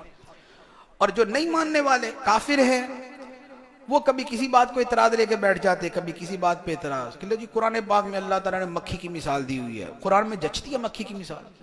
یہ ان کا ڈاؤٹ. اچھا قرآن پاک میں اللہ تعالیٰ نے مچھر کی بات کی ہوئی ہے، مچھر کی بات ہونی چاہیے کیا؟ تو بھئی بات یہ ہے کہ کسی چھوٹی چیز کی مثال تو مچھر سے دیں گے نا، ہاتھی سے تو نہیں دیں گے. تو جب چیز گھٹیا ہے تو مثال بھی تو اسی کے مطابق دی جائے گی نا. تو لہذا جیسی چیز ہے، قرآن پاک نے مثال کیا بیان کی کہ یہ کافروں کے جو بت ہیں یہ مکڑی کے جالے سے بھی زیادہ کمزور ہیں. یہ قرآن پاک میں مثال ہے. اب مکڑی کا جالا کیسا ہوتا ہے؟ تنا ہوا تو بڑا زبردست لگ رہا ہوتا ہے کہ پورا جناب پراپر گھر بنا ہوا ہے، لیکن کتنا کمزور. تو فرمائے کہ ان کے بت بھی ایسے ہی ہیں کہ پاور کوئی نہیں. تو اب ان کی کمزوری کی مثال، اگر بتوں کی کمزوری کی مثال دینی ہے تو کمزور ترین چیز کے ساتھ ہی دیں گے نا. یہ تو نہیں کہیں گے کہ جناب ان کی جو ہے وہ بتوں کی مثال ایسی ہے جیسے شیر کی کچھار. شیر کی کچھار تو نہیں ہو سکتی، مکڑی کا جالا ہی ہو سکتا ہے، تو اسی کی مثال دیں. اب فرمایا کہ اس قرآن کے ذریعے لوگ ہدایت بھی پاتے ہیں، گمراہ بھی ہوتے ہیں. ہدایت وہ پاتے ہیں کہ جو نبی پاک علیہ الصلوۃ والسلام کی محبت کے ساتھ قرآن پڑھتے ہیں، وہ ہدایت پاتے ہیں. اور جو یہ کہتے ہیں کہ ہم اپنی عقل سے سمجھیں گے اور فلسفیوں کی تشریحات سے سمجھیں گے اور مستشرقین اور جو انگریز ہیں ان کی جو تحقیقات ہیں اس کی روشنی میں سمجھیں گے، وہ گمراہ ہوتے ہیں. تو اس لیے قرآن سمجھنے کے اندر ان کے ذریعے سمجھا جائے کہ جنہیں سرکار نے سمجھایا. صحابہ کرام، نبی پاک علیہ الصلوۃ والسلام نے صحابہ کو سمجھا، صحابہ نے تابعین کو سمجھا، انہوں نے تبع تابعین کو سمجھایا. تو یہ جو دین کی لڑی ہے سلف صالحین اور بزرگان دین کی، اس کے مطابق سمجھیں گے تو صحیح سمجھیں گے. اور یہ بولیں گے کہ 1400 سال تک جو گزرا وہ تو ایسا ہی تھا، تحقیق تو اب آئی. یہاں پتہ نہیں کتنے فیل پروفیسر بیٹھے ہوئے لگے ہوتے ہیں وہ آرام سے بات کریں. رازی نے یہ کہا لیکن رازی نے ٹھیک نہیں کہا. غزالی یہ کہتا لیکن غزالی کو یہاں پر مسٹیک ہو گئی. یہ نہیں ان کو گفتگو کا انداز یہ ہوتا. تو یہ جن کی نظر میں پچھلے سارے غلط ہیں تو یہ والے ان سب سے غلط ہیں. صحیح وہی ہے کہ جو اللہ کے رسول علیہ الصلوۃ والسلام نے اپنے بعد والوں کو بیان کیا. اب اس کے بعد اللہ تعالیٰ نے آدم علیہ الصلوۃ والسلام کا واقعہ بیان کیا کہ رب نے فرشتوں سے فرمایا انی جاعل فی الارض خلیفہ، میں زمین میں ایک نائب بنانے والا ہوں جسے دنیا میں تصرف دوں گا، جو دنیا میں میرا نائب بن کے امور زندگی سر انجام دے گا. فرشتوں نے کہا یا اللہ تیری تسبیح کے لیے تو ہم ہی موجود ہیں یہاں پر، اور یہ جسے تو نے دنیا میں بھیجنا ہے، جسے تو کہہ رہا ہے زمین میں بھیجنا ہے، میں نے خلیفہ بنانا ہے، یہ تو لڑائیاں کریں گے، قتل و غارت گری کریں گے، آپس میں دنگا فساد کریں گے. یہ تو فرشتوں نے لوح محفوظ میں پڑھ لیا تھا، وہاں لکھا ہوا تھا سارا کچھ. یا پہلے جنات کا انہوں نے حال دیکھ لیا تھا کہ جنات لڑتے مرتے ہی رہتے تھے، تو انہوں نے کہا جیسے جنات لڑتے رہے تو انسان بھی لڑتے رہے. جب بات تو ان کی صحیح تھی، ہوا بھی ایسا ہی ہے. لیکن جو خدا کی حکمتیں ہیں وہ خدا جانتا ہے. اللہ تعالیٰ نے فرمایا فرشتوں جو میں جانتا وہ تم نہیں جانتے، انی اعلم ما لا تعلم، میں وہ جانتا ہوں جو تم نہیں جانتے. اب کیا ہوا؟ آدم علیہ الصلوۃ والسلام کو پیدا کیا، اللہ تعالیٰ نے اسماء کا علم عطا فرمایا، چیزوں کے ناموں کا علم عطا فرمایا. اچھا اس کی بڑی تفصیل ہے، خلاصہ اس کا یہ ہے کہ ایک ہے کہ مثال کے طور پہ مجھے یہ پتہ ہے کہ یہ فین ہے، تو فین کا مجھے اتنا پتہ ہے کہ بھئی یہ گھومتا ہے، ہوا دیتا ہے. لیکن آدم علیہ السلام کو جو چیزوں کے نام بتائے گئے وہ ایسے اصول تھے کہ جس میں جب اس چیز کا نام بتایا تو اس کا اگلا پچھلا سارا ہی اس میں آ گیا. یہ بنا کیسے، یہ کس نے بنایا، یہ کون سے لوہے سے بنا، وہ لوہا کہاں سے آیا، یہ کب تک چلے گا، یہ آگے اس کا کیا ہوگا، وہ اگلا پچھلا سارے کا سارا اس کے اندر آ گیا. تو اللہ تعالیٰ نے وہ سکھا. تو آدم علیہ السلام کو چیزوں کے نام سکھائے، نام سکھا کے فرشتوں سے فرمایا کہ اے فرشتوں تم ان چیزوں کے نام بتاؤ. فرشتوں نے کہا یا اللہ ہمیں تو پتہ نہیں. آدم علیہ السلام سے فرمایا کہ اے آدم تم ان چیزوں کے نام بتاؤ. آدم علیہ السلام نے جو پوچھا گیا بتا دیا. تو اللہ تعالیٰ نے فرمایا کہ میں تمہیں کہتا تھا نا کہ جو میں جانتا وہ تم نہیں جانتے. خدا نے علم کا شرف جو ہے وہ آدم علیہ السلام کو عطا فرمایا، اس خاص علم کا. اب فرمایا کہ آدم کو سجدہ کرو، آدم کو سجدہ کرو. تو فرشتوں نے آدم علیہ السلام کو سجدہ کیا. شیطان جو ہے وہ فرشتہ تو نہیں تھا، جن تھا، لیکن رہتا فرشتوں کے ساتھ تھا.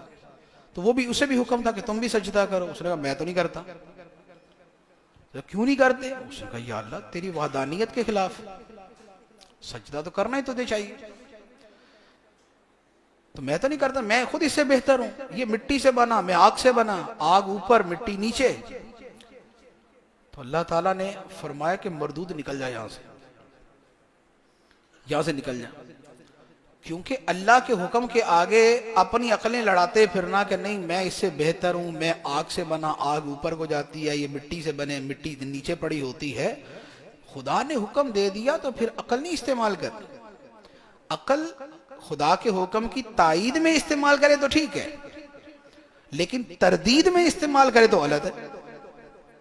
تو فرمایا کہ سجدہ تو نے کہہ دیا کہ خدائی کو ہی کروں گا اور نہیں کسی کو کروں گا، لیکن ایسا سجدہ قبول نہیں جو نبی کی تعظیم کے انکار پر ہو، ایسی عبادت قبول نہیں جو خدا کے اس محبوب اور مقبول بندے کی تعظیم کے انکار پر کی جاتی ہے، تو اسے مردود کر کے نکال۔ اب آدم علیہ السلام سے فرمایا کہ تم اور حضرت حوا دونوں جنت میں ٹھہرو اور کھاؤ پیو گھومو پھرو، بس فلاں درخت ہے نا اس کا پھل نہیں کھانا، تو فرما دیا۔ اب حضرت آدم علیہ السلام بھول گئے، قرآن پاک کے اندر آیت مبارکہ فنسی آدم، آدم علیہ السلام بھول گئے تو بھول کے اوپر تو گناہ نہیں ہوتا، ہاں بہت اعلیٰ مرتبے کا ہو تو اسے یہ کہا جاتا ہے بھولے کیوں، بھول پر گناہ نہیں ہے، بندے کو یاد ہی نہیں ہے تو کیا ہے، گناہ نہیں۔ لیکن یہ بھی ہوتا ہے نا کہ کبھی کسی سے یہ کہا جاتا ہے یار تم بھول گئے، تمہیں تو نہیں بھولنا چاہیے تھا۔ تو آدم علیہ السلام بھول گئے، رب نے خود فرمایا فناسی آدم علیہ السلام بھول گئے، لیکن چونکہ آدم علیہ السلام بھولے تو فرمایا تمہیں تو نہیں بھولنا چاہیے تھا، ایک ہی تو حکم دیا تھا کہ یہ نہیں کرنا۔ تو اب انہوں نے جب کھا لیا تو فرمایا کہ پھر اب چلو نیچے زمین پہ، جنت میں نہیں رہنا، بھولنے والے کام سب نیچے، جنت میں بھولنے کا کام نہیں ہوگا۔ تو آدم علیہ السلام اور حضرت حوا نیچے آ گئے، اور ان کی اس بھول کا نتیجہ ہے کہ سارا نظام دنیا چل رہا ہے۔ یہ آدم علیہ السلام کی ایک بھول ہے کہ خدا نے نبیوں کا سلسلہ بنا دیا، کتابیں اتاری، مسجدیں بن گئی، دنیا میں لاکھوں مسجدیں، کعبہ بن گیا، بیت المقدس بن گیا، نبی آئے، مرتبے بلند ہو رہے، عبادتیں ہو رہی، مسجدیں آباد ہے، سب کچھ نتیجہ ہے اس ایک نسیان کا۔ تو جن کا نسیان اتنا عظیم ہے ان کی عبادت کتنی عظیم ہوگی۔ تو اللہ کے نبی معصوم ہوتے، گناہگار نہیں ہوتے، گناہ نہیں کرتے، اللہ تعالیٰ ان کی حفاظت فرماتے ہیں۔ اور اس کے بعد اللہ تعالیٰ نے فرمایا کہ اے آدم زمین پہ اترو، اور اب میری طرف سے ہدایت آئے گی، کتابیں آئیں گی، جو پیروی کرے گا وہ نجات پائے گا اور جو انکار کرے گا وہ تباہ ہوگا۔ اس کے بعد اب بنی اسرائیل کا تذکرہ، اور اس میں کثیر ان انعامات کا تذکرہ ہے، میں اس کو بالترتیب جو ہے وہ گنواتا جاتا ہوں۔ فرمایا کہ اے بنی اسرائیل میں نے تم پر نعمتیں کی، تو لہذا تم میری کتاب پہ ایمان لاؤ، اس کا انکار نہ کرو، آیتوں کو بیچو نہیں، حق و باطل کو آپس میں نہ ملاؤ، نماز قائم کرو، زکوٰۃ ادا کرو، رکوع کرنے والوں کے ساتھ رکوع کرو، دوسروں کو نیکی کا حکم دیتے ہو تو خود کو نہ بھولو، نماز اور صبر کے ساتھ مدد حاصل کرو۔ اے بنی اسرائیل میری نعمتیں یاد کرو جو میں نے تم پر کی، تمہیں تمہارے زمانے میں ساری دنیا سے افضل بنایا، بنی اسرائیل کو ان کے زمانے میں ساری دنیا سے افضل بنایا۔ فرمایا کہ ہم نے تمہیں فرعون سے نجات دی جو تمہارے بچوں کو ذبح کرتا تھا، بچیوں کو زندہ رکھتا تھا، پھر ہم نے تمہارے لیے سمندر کو کھول کے راستہ بنا دیا، فرعون کو ڈبو دیا، تمہیں بچا لیا، پھر ہم نے موسیٰ علیہ السلام کو طور پہ بلا کے انہیں کتاب عطا فرمائی، تم نے بچڑے کو خدا بنا لیا، لیکن پھر ہم نے تمہیں معاف بھی کر دیا، ہم نے موسیٰ کو کتاب دی، تورات عطا فرمائی، پھر تم نے یہ کہا کہ ہم موسیٰ علیہ السلام کی بات نہیں مانیں گے جب تک خود خدا کو نہ دیکھ لیں، تو اللہ تعالیٰ نے فرمایا کہ ان کو لے آؤ، یہ گئے، خدا کی تجلی نظر آئی، انہوں نے پھر بھی کہا کہ نہیں ہم نہیں مانتے، تو پھر ان کے اوپر برق اتری، بجلی اتری، مر گئے سارے، پھر دوبارہ زندہ کیا گیا، ایک میدان کے اندر گئے، وہاں نہ کھانا نہ پانی نہ سایہ، تو اللہ تعالیٰ نے فرمایا کہ ہم نے تمہارے اوپر بادل کر دیے، من و سلوہ اتارا، ہم نے تمہیں وہاں پر پانی عطا کیا. پھر تمہیں جب پیاس لگی اور تم نے کہا کہ پانی نہیں ہے تو ہم نے موسیٰ سے فرمایا کہ اپنا عصا پتھر پہ مارو. انہوں نے عصا پتھر پہ مارا، 12 چشمے نکل آئے. تو فرمایا کہ یہ سارے انعامات ہیں اللہ تعالیٰ کے، کہ خدا نے تمہیں کہاں کہاں کتنا کتنا عطا کیا. لیکن اس سب کے مقابلے میں تم نے کیا کیا؟ پہلی بات، بیٹھے بیٹھے کھانا ملتا تھا، کہنے لگے موسیٰ ہم سے یہ کھانا نہیں کھایا جاتا. حالانکہ اتنا مزیدار قسم کا من و سلوہ ہوتا تھا، لیکن ایک نہیں کھایا جاتا. ہمیں کوئی دال وال ہونی چاہیے، کوئی لہسن پیاز ہونا چاہیے. یہ الفاظ آیت کے یہ کہ ہمیں کوئی دال، کوئی ککڑی، کھیرا، لہسن، پیاز، ہمیں یہ ملنا چاہیے. موسیٰ علیہ السلام نے فرمایا تمہارے اوپر حیرت ہے، وہ اتنا بہترین کھانا مل رہا ہے بغیر مشقت کے، اور تم دوبارہ وہی اپنے دال کے اوپر پڑے ہوئے. تو فرمایا ٹھیک ہے، پھر یہی چاہیے تو نکلو یہاں سے، پھر اس میدان سے نکلو، کہیں جاؤ، جا کے کسی علاقے میں بسو. پھر کچھ امتحانات ہوں گے، کچھ لڑنا پڑے گا، جہاد کرنا پڑے گا، اور پھر تمہارا وہاں پر کچھ اقتدار ہوگا تو سب کچھ ملے گا. لیکن اس قوم کا حال کیا تھا؟ فرمایا کہ ان سے کہا کہ جب کہیں جانا ہے تو یہ بولنا ہے، وہ کچھ الٹا ہی بولتے گئے. تو نتیجہ یہ ہوا کہ نعمتیں ڈٹ کے کھائیں، نعمتیں ڈٹ کے کھائیں، اور نافرمانیاں بھی ڈٹ کے کھائیں. جیسے معاذ اللہ ہمارے ہاں بھی کچھ ملتا جلتا ہی ماحول ہوتا ہے، نعمتیں بھی ڈٹ کے کھاتے، نافرمانیاں بھی ڈٹ کے کرتے. تو فرمایا کہ پھر کیا ہوا کہ پھر ان پہ ذلت اور غربت اور غضب الہی جو ہے یہ مسلط کر دیا گیا، کہ جب نعمتیں تو پوری کھا رہے ہو اور حکم کوئی بھی نہیں مانتے اور نافرمانی ڈٹ کے کر رہے ہو، تو پھر ذلت مقدر ہوتی ہے. تو دنیا بھر میں کیا ہوتا ہے؟ نعمتیں ڈھیروں ڈھیر ہیں، اور فرما برداری، دنیا کی محبت، مال کی محبت، سود چل رہا ہے، بے پردگی چل رہی، موسیقی چل رہی ہے، نافرمانیاں چل رہی ہیں. تو نتیجہ کیا ہے کہ 57 اسلامی ممالک، دنیا بھر کے بہترین وسائل موجود، لیکن نتیجہ کیا ہے کہ دلوں میں بزدلی، دلوں میں بزدلی ہے، موت کا ڈر ہے، اور خدا کی راہ میں جان قربان کرنے کا جذبہ نہیں ہے، اور خدا کے حکم پہ جو ہے نا وہ صبح کا اٹھنا جو ہے وہ بھی بھاری ہے. ہم سے کا پیار ہے، نیند تمہیں پیاری ہے. تو حال یہ ہو تو پھر اس کے بعد یہ کہ اللہ کی مدد اترے اور خدا ہماری محنت اور مشقت کے بغیر ہمیں سب کچھ ہی عطا کرتے، پھر ایسا نہیں ہوتا. تو یہ جو بنی اسرائیل کے واقعات ہیں، اس کے پیچھے ایک سبق یہ بھی. اب اس کے بعد بنی اسرائیل کی جو کوتاہیاں، جو خصلتیں، اس میں ایک تو یہی جو ابھی بیان کی کہ کھانا بیٹھے بیٹھے مل رہا تھا، کہنے لگے نہیں ہمیں تو دال چاول چاہیے، ہمیں تو یہ چاہیے وہ چاہیے. اس کے بعد پھر جب تورات آ گئی تو کہنے لگے اتنے سارے احکام ہم نہیں مانتے، کیونکہ تورات اکٹھی اتری تھی. قرآن پاک تو تھوڑا تھوڑا کر کے آیا نا، تورات اکٹھی آ گئی پوری کتاب. اب اس میں شروع سے لے کر آخر تک اتنے احکام، یا اللہ اتنے، یہ نہیں ہوتا ہم سے. تو اللہ تعالیٰ نے کوہ طور کو جو ہے ان کے اوپر کر دیا کہ مانتے ہو یا نہیں؟ نہیں مانو گے تو پہاڑی گرا دیں گے تمہارے اوپر. تو اب صاحب نے کہا نہیں مانتے مانتے مانتے مانتے ہم مانتے. پھر پہاڑیں کے نیچے اتر. یہاں پر یہ فرمایا کہ وَرَفَعْنَا فَوْقَكُمُ الطُّورَ، اور ہم نے پہاڑ تمہارے اوپر کر دیا اور کہا کہ لو جو ہم نے تمہیں دیا ہے، یہ احکام پکڑو، لو ان کو. تو پھر لے لیا. لیکن پھر کیا ہوا؟ فرمایا کہ پہاڑ ہٹا، 2-4 دن گزرے، ثُمَّ تَوَلَّيْتُم مِّن بَعْدِ ذَلِكَ، پھر گئے. تو جیسے ہمارے یہاں بھی ہوتا ہے نا، مصیبت آتی ہے تو سیدھا ہی مسجد میں، سر پہ ٹوپی، ہاتھ میں تسبیح، اللہ اللہ. مصیبت گزری تو مسجد کو پیٹ، تسبیح ڈرا میں، ٹوپی ٹیبل پہ، بندہ بستر پہ، پھر تو وہی ہو جاتا. تو یہ جو ہے نا کہ تھوڑی سی آئی تو سب مان لی، اور جب گئی تو پھر ہم بھی گئے. تو یہ جو بنی اسرائیل کے واقعات کا بیان ہے، یہ اسی تناظر میں ہے کہ انہوں نے یہ کیا تم نہ کرنا، انہوں نے یہ کیا تم نہ کرنا. اس کے بعد فرمایا پھر ایک اور حکم. بنی اسرائیل کو حکم تھا کہ ہفتے کے دن شکار نہیں کرنا. انہوں نے اس میں بھی ہیلے بازی شروع کر دی کہ شکار کر بھی لیا لیکن مچھلیوں کو ہاتھ میں نہیں پکڑا. یعنی گڑھا کھود کے مچھلیاں تو اندر لے لی، مچھلیاں اندر لے لی، یعنی ایسے ہی ہے کہ کسی کو کہا جائے کہ بھائی تم نے مثال کے طور پہ پرندے نہیں پکڑنے، وہ جال لگا دے پرندے پھنس جائیں، لیکن وہ بولے آج تو میں ان کو ہاتھ بھی نہیں لگاؤں گا، آج تو ان کو میں ہاتھ نہیں لگاؤں، کیونکہ میں شکار منع کیا ہے نا، تو شکار نہیں کروں گا میں، نیکسٹ ڈے اسی جال میں پھنسے ہوئے سارے پکڑ لوں گا۔ تو بتائیے اس نے حکم پہ عمل کیا یا ڈرامے بازی کی؟ بنی اسرائیل نے یہی کیا، ان کو کہا مچھلیاں نہیں پکڑنی، تو انہوں نے کیا کیا، سمندر کے کنارے گڑھے بنا دیے، مچھلیاں ساری آئیں، واپس جا نہیں سکتی، پھنس گئیں ساری۔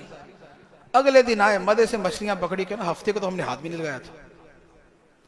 تو جب یہ حرکتیں کی تو فرمایا کہ پھر ہم نے ان کو بندر بنا دیا، ان کی شکلیں مسخ کر کے بندر بنا دیا۔ فَقُلْنَا لَهُمْ كُونُوا قِرَدَةً خَاسِئِينَ، ہم نے ان سے کہا کہ دھتکارے ہوئے بندر ہو جاؤ، اور فرمایا کہ اسے ہم نے عبرت بنا دیا اگلوں پچھلوں کے لیے، کہ خدا کے احکام کے آگے اس طرح کی جو ہے وہ رنگ بازیاں نہیں کرنی۔ اس کے بعد پھر ایک گائے کا واقعہ جس کے اوپر اس سورت کا نام ہے، کہ ایک قتل ہوا، اور اس قتل کا مقدمہ موسیٰ علیہ السلام کے پاس آیا، اللہ تعالیٰ سے عرض کی، اللہ تعالیٰ نے فرمایا کہ ایک گائے ذبح کر کے اس کا ایک ٹکڑا جو ہے اس مقتول پہ مارو، مقتول پہ، لاش پہ، مقتول خود بول دے گا کہ مجھے کس نے قتل کیا۔ موسیٰ علیہ السلام نے قوم سے فرمایا ہاں بھی یہ گائے ذبح کرو، کہنے لگے موسیٰ یا یہ کیا بات، اور مذاق کر رہے ہیں ہمارے ساتھ، یہ الفاظ ان کے قرآن پاک کے اندر۔ کہنے لگے اے موسیٰ یہ اتتخذنا ہزوا، یہ ہمارے ساتھ مذاق وغیرہ کر رہے ہیں آپ، کہ ہم مقتول کا کیس لے کے آئے ہیں، آپ کہہ رہے گائے ذبح کرو اور اس کا ایک ٹکڑا مقتول کو مار کے تو جواب ملے گا، تو آپ ہمارے ساتھ مذاق کر رہے ہیں۔ موسیٰ علیہ السلام نے فرمایا کہ میں خدا کی پناہ مانگتا ہوں کہ ایسی جہالت میں کروں، یہ بے وقت کی اور بے مزے کی جو مسخری ہے، تو فرمایا کہ ایسی جہالت جو ہے اس سے میں پناہ مانگتا ہوں۔ انہوں نے کہا اچھا پھر بتائیں گائے ہونی کیسے چاہیے؟ اچھا اب فرمایا تو یہ تھا بھی کوئی بھی گائے پکڑو، اس کو قتل کر، اس کو ذبح کر کے اس کو مار دو اس کے اوپر، کہ نہیں کیسی ہونی چاہیے؟ تو اب جب خود ہی پھنسنے والے کام کیے تو فرمایا ٹھیک ہے پھر گائے ایسی ہونی چاہیے نہ بوڑھی ہو نہ بچی ہو، درمیان والی ہو۔ کہ نہیں سمجھ نہیں آئی، کو کلر ولر بتائیں اس کا، وہ کیسا ہونا چاہیے؟ تو موسیٰ علیہ السلام نے فرمایا ٹھیک ہے پھر پیلے رنگ کی ہونی چاہیے، اللہ تعالیٰ نے فرمایا پیلے رنگ کی ہونی چاہیے۔ تو کہنے لگے پیلے رنگ کی بھی ہو، درمیانی عمر کی بھی ہو، ابھی بھی کچھ نہ کلیئر نہیں ہوا ہمیں، ابھی بھی کلیئر نہیں ہوا کہ ان البقرہ تشابہ علینا، گائے تھوڑی سی نا مشتبہ سی ہو گئی ہمارے اوپر، تو کوئی واضح ہوا نہیں ہے، تھوڑا سا اور کچھ بیان کریں۔ فرمایا کہ ایسی گائے ہو جس نے نہ کبھی ہل چلایا ہو، نہ کبھی اسے خدمت لی گئی ہو، بالکل بے عیب ہو، اس میں کوئی داغ نہیں ہونا چاہیے، ایسی والی۔ 3 مرتبہ کے سوالوں کے بعد جب یہ ہوا نا، پھر کہنے کہ ہاں اب سمجھ آ گیا۔ اب وہ سمجھ کیا آیا کہ پہلے کوئی بھی گائے کرتے، اب وہ گائے لینی پڑی جس کی کھال کے اندر پورا سونا بھر کے دینا پڑا۔ وہ ماں کا ایک فرما بردار تھا، اس کا وہ پورا واقعہ ہے، تو اب وہ گائے خریدنی پڑی، اس کی کھال میں سونا بھر کے دینا پڑا قیمت کے طور پہ، پھر وہ گائے ملی۔ اب اس کو ذبح کر کے جب مارا تو اس نے بتا دیا مجھے یہ میرے رشتہ دار نے قتل کیا ہے، تو پھر بدلے کے اندر اس سے بدلہ لے لیا گیا۔ تو اللہ تعالیٰ نے فرمایا کہ اللہ مردوں کو ایسے ہی زندہ کرے گا۔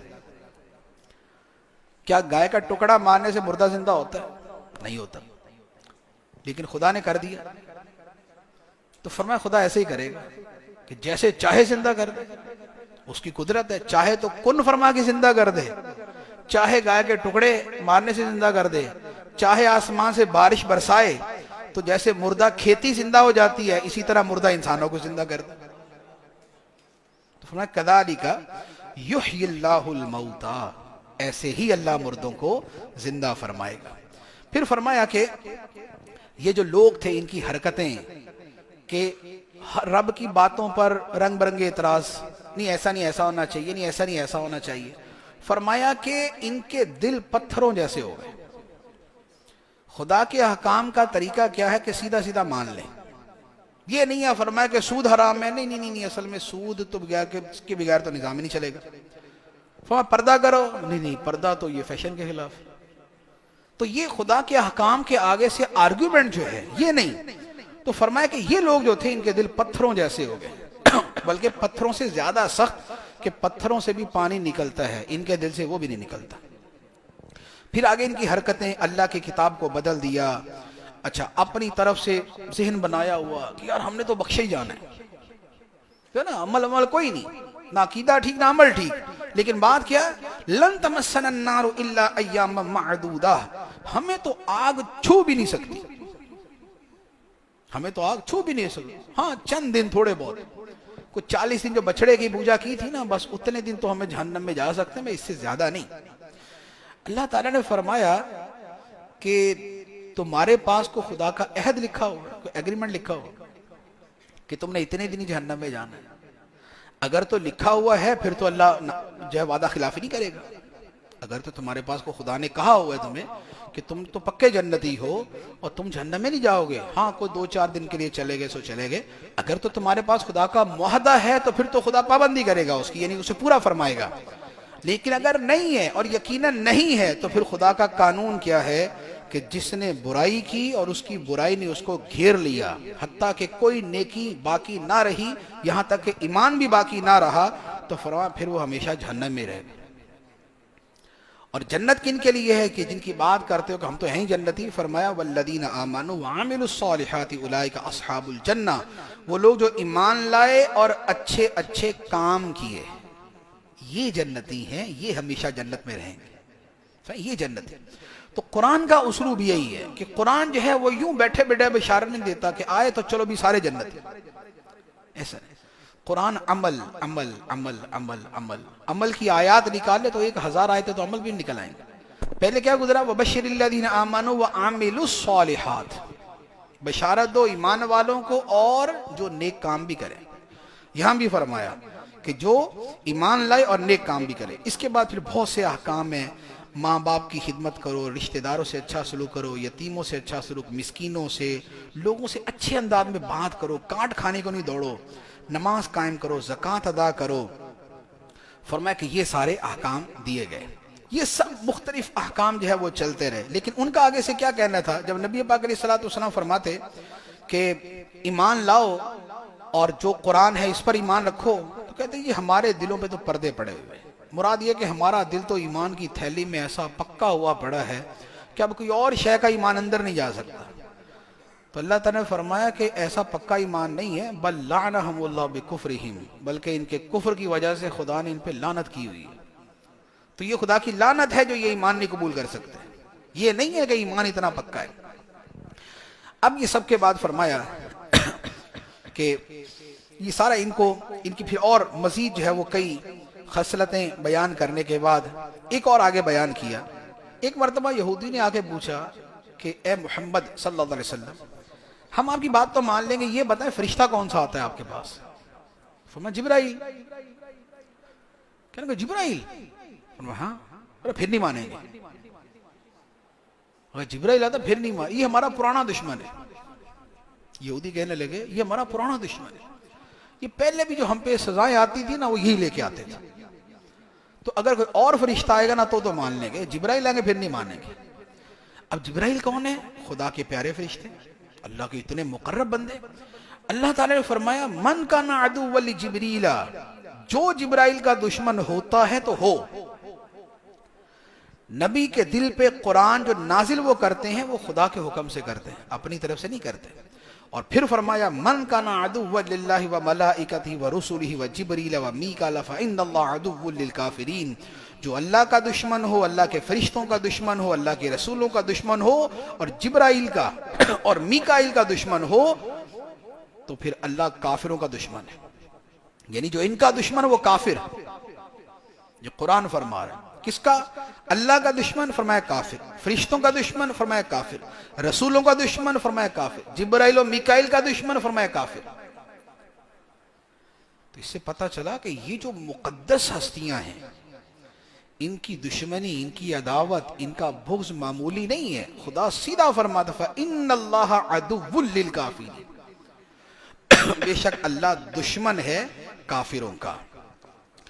اس کے بعد ان لوگوں نے یہودیوں نے ایک حرکت کیا کی تھی بنی اسرائیل نے، کہ حضرت سلیمان علیہ السلام اللہ کے نبی، لیکن ان لوگوں نے کہا کہ سلیمان علیہ السلام نبی نہیں تھے، جادوگر تھے، کیونکہ سلیمان علیہ السلام کے جنات تابع تھے، جنات ان کی بات مانتے تھے، پرندے ان کی بات مانتے تھے، تخت ان کا ہوا میں اڑتا تھا. تو اب ظاہری طور پہ سوچے تو ایسا لگتا کہ جیسے بھئی کسی جو نا وہ جادوگر کے کام ہے. تو مسلمانوں کے نزدیک تو نبی ہیں اور حقیقتاً نبی ہیں، لیکن یہودیوں نے کہا یہ جادوگر تھے اور جادو کے زور پہ سارا کچھ کرتے تھے. تو اللہ تعالیٰ نے حضرت سلیمان علیہ السلام پہ لگے ہوئے اس الزام کو دور کیا، جسے آپ دوسرے الفاظ میں کہہ سکتے ہیں کہ حضرت سلیمان علیہ السلام کی ناموس کی حفاظت اللہ نے کی.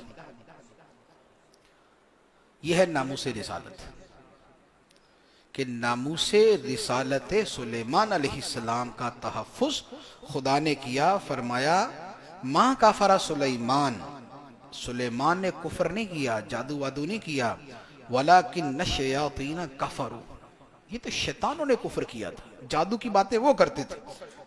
ہاں، ہاروت ماروت دو فرشتے تھے جنہیں اللہ تعالیٰ نے اتارا تھا لوگوں کے امتحان کے لیے، کہ وہ لوگوں کو جادو سکھائیں اور لیکن ساتھ یہ بول دیں کہ یہ تمہارے امتحان کے لیے. جیسے کسی کو چھری دی جائے، کہا جائے کہ بھئی یہ چھری ہے، ظلم نہیں کرنا اس کے ساتھ، تو اس کا یہ مطلب نہیں ہے کہ اس نے ظلم کے لیے دی ہے، اس نے اس کے امتحان کے لیے دی ہے کہ اسے صحیح استعمال کرتا ہے یا غلط استعمال کرتا ہے.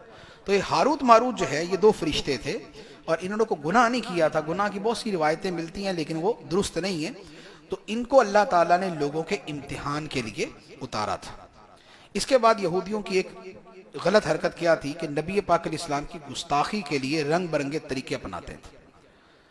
چنانچہ سرکار کی بارگاہ میں آتے کوئی بات ہوتی تو جیسے کسی کی بات سمجھ نہ آئے تو ہم کہتے ہیں نا ذرا دوبارہ دوہرا دے.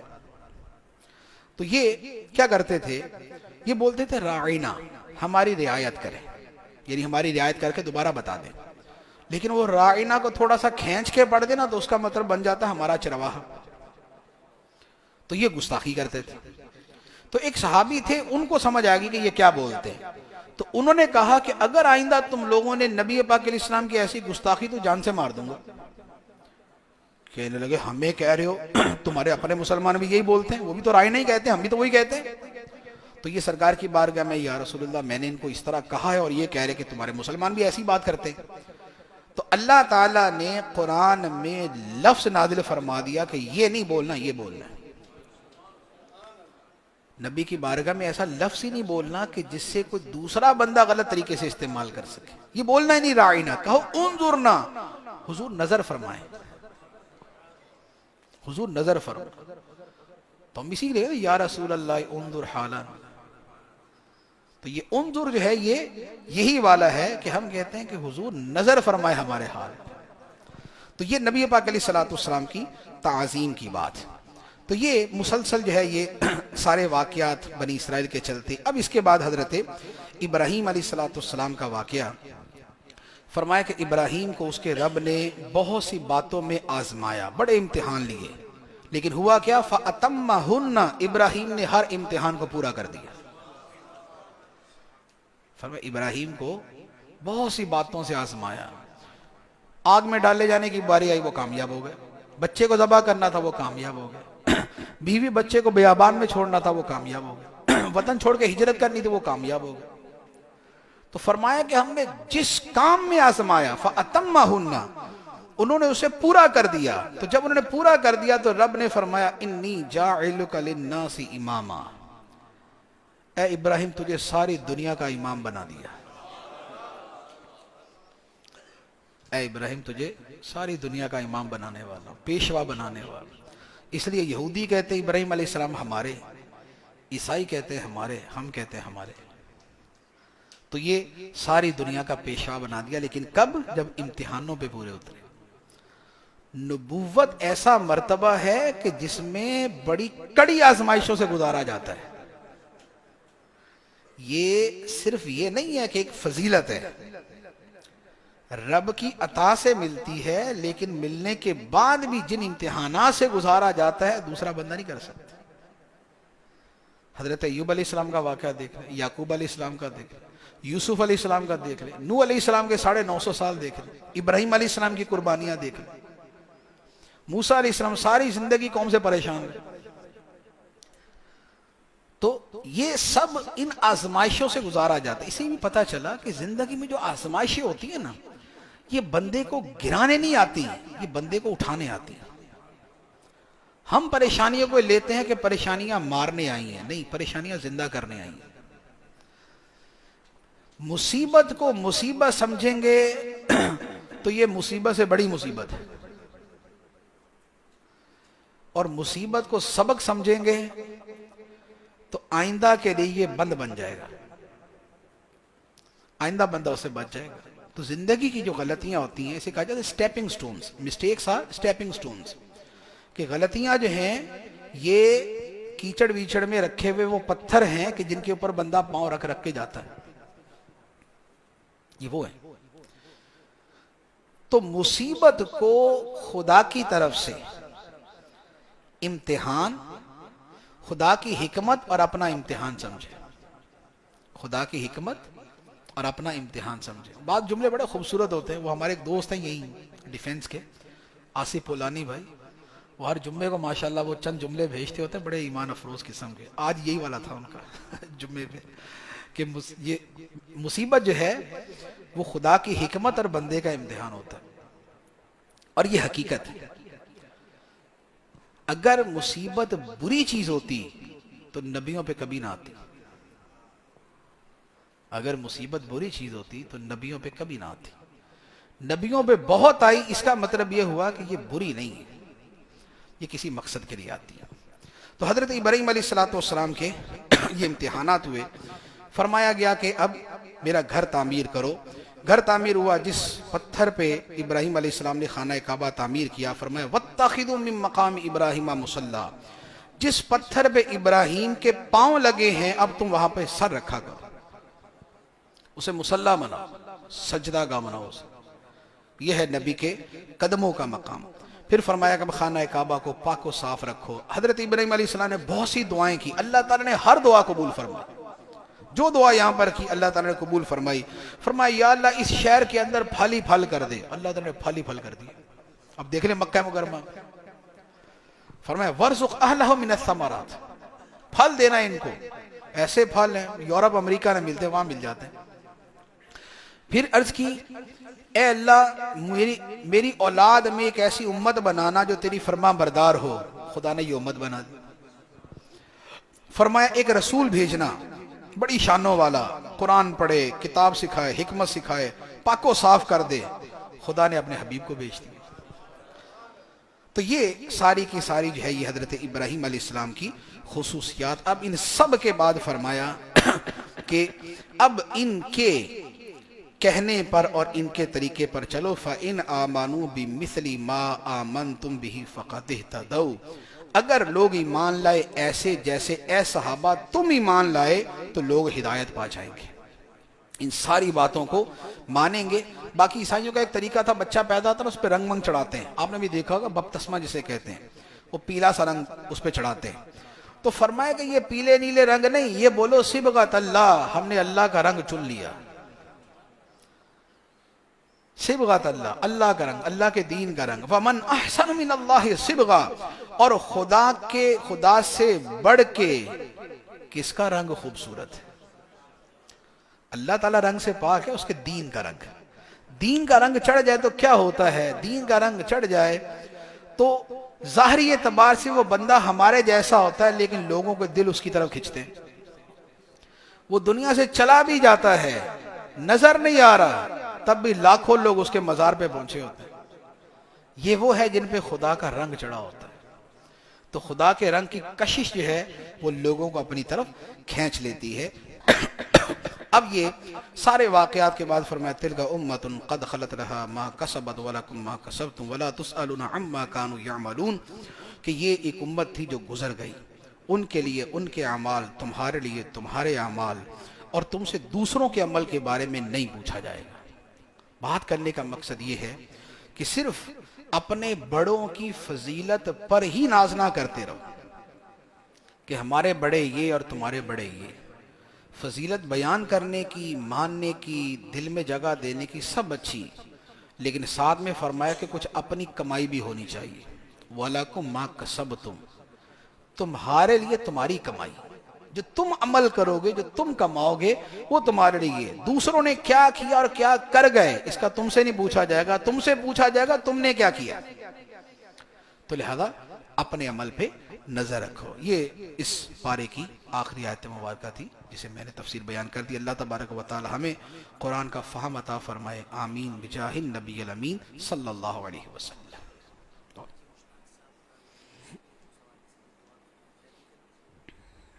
ٹھیک۔